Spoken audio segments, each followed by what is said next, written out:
Tommy on. Tommy said that like he Damn, Tommy talk a lot. He does. He did. Tommy said like he had a great relationship with J-Lo. They would speak when they was on the show. You know, they went to dinner, they did things, and then when she kind of blew up, she kind of like brushed him off. I know you can only speak towards personal experience, what you've experienced.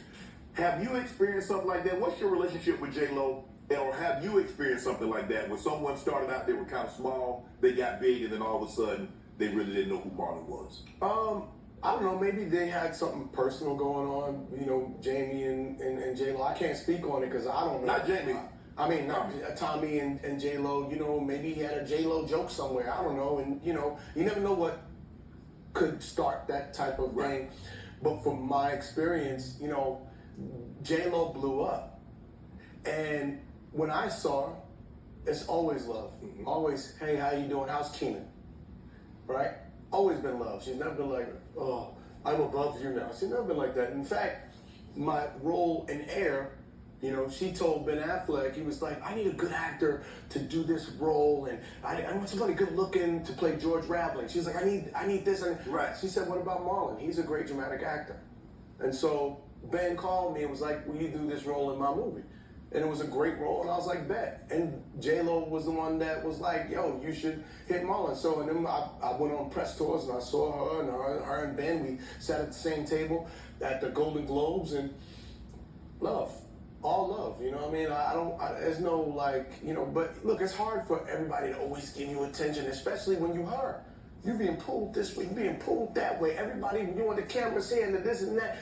And so I don't take it personal. I just go, maybe she's busy. I'll hit her another time. But I don't know what her and Tommy went through. I love J-Lo. You know what I'm saying? Going to a Living Color set. See, everybody credits like Puffy with finding that J-Lo was fine, right? He's Christopher Columbus. I'm Magellan. I knew You that. already been there. You already knew that. I knew that ass was round, boy. Watch me on the set of Living Color. And back when we doing all the beats, and I'm just looking at her butt like, man, that's a lot of bookie right there.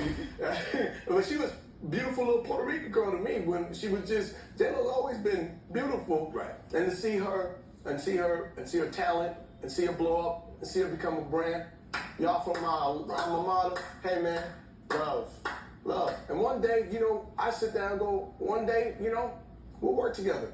I love that. I love the fact that I go, oh, there's something for me to work toward, right? Because everything is full circle. You know, it's like everything is full circle. In fact, I remember I got the role in Nutty Professor as Dave Chappelle's role. Mm-hmm. And my character's name, his name was Sweet. This is during the Def Jam era. I said, his name is Sweet Booger. And he had a saying. Every time he cracked a joke about, you know how Sweet Booger say, you better get out of here.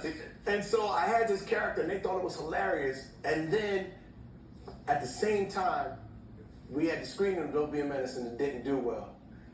And then we had to write that movie. And Kenan was like, well, I was like, Kenan, I got the role. He goes, okay, you can do that role. And you can make Eddie's movie funny. Or you could do the work on Don't Be a Menace and do your movie and make your movie funny. But you can't do both.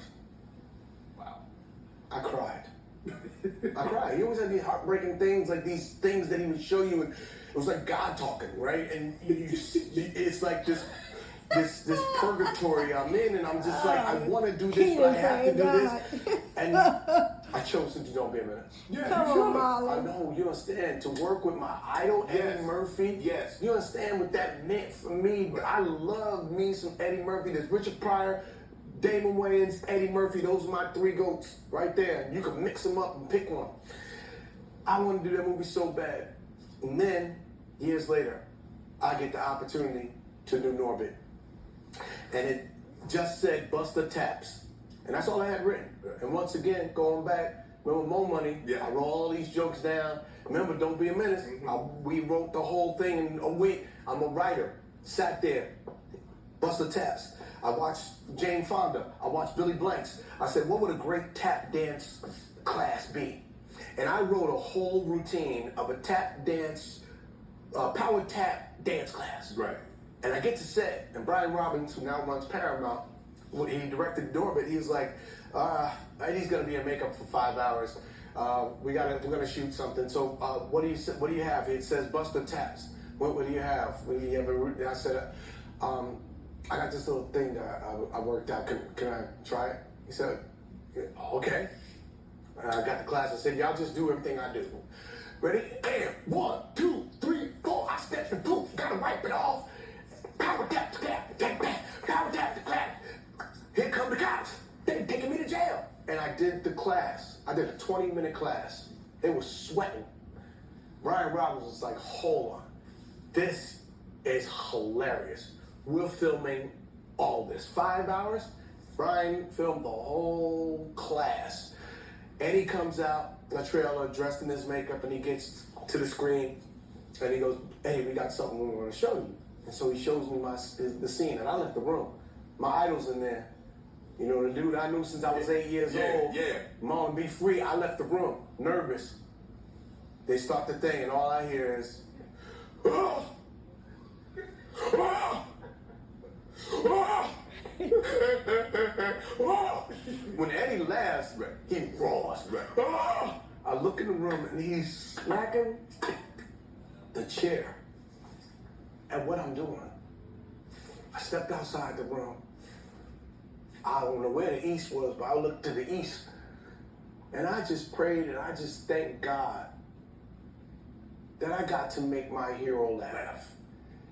And being that I didn't have that opportunity before, but now given the journey that it all comes full circle, that I get to make Eddie Murphy laugh. I made him laugh. We did a scene together, and I said something like that.